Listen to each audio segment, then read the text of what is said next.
রংধনু বা রামধনু বা ইন্দ্রধনু হল একটি দৃশ্যমান ধনুকাকৃতির আলোর রেখা যা বায়ুমণ্ডলে অবস্থিত জলকণায় সূর্যালোকের প্রতিফলন এবং প্রতিসরণের ফলে ঘটিত হয়।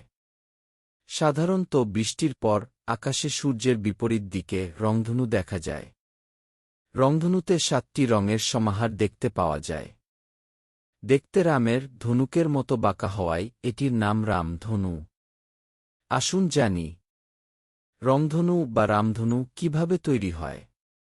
বৃষ্টির কণা বা জলীয় বাষ্প মিশ্রিত বাতাসের মধ্য দিয়ে সূর্যের আলো যাবার সময় আলোর প্রতিসরণের কারণে বর্ণালীর সৃষ্টি হয়।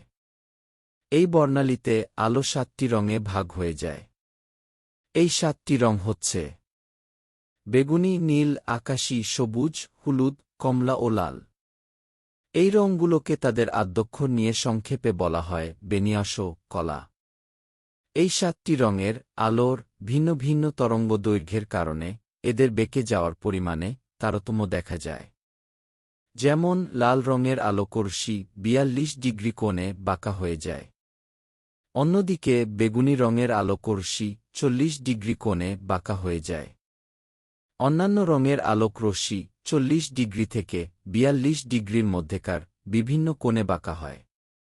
এই কারণে রংধনুর রঙগুলোকে একটি নির্দিষ্ট সারিতে সবসময় দেখা যায়।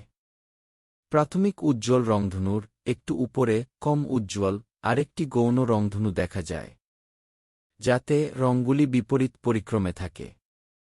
এই দুই ধনুর মধ্যবর্তী আকাশ বাকি আকাশের থেকে একটু অন্ধকার হয়।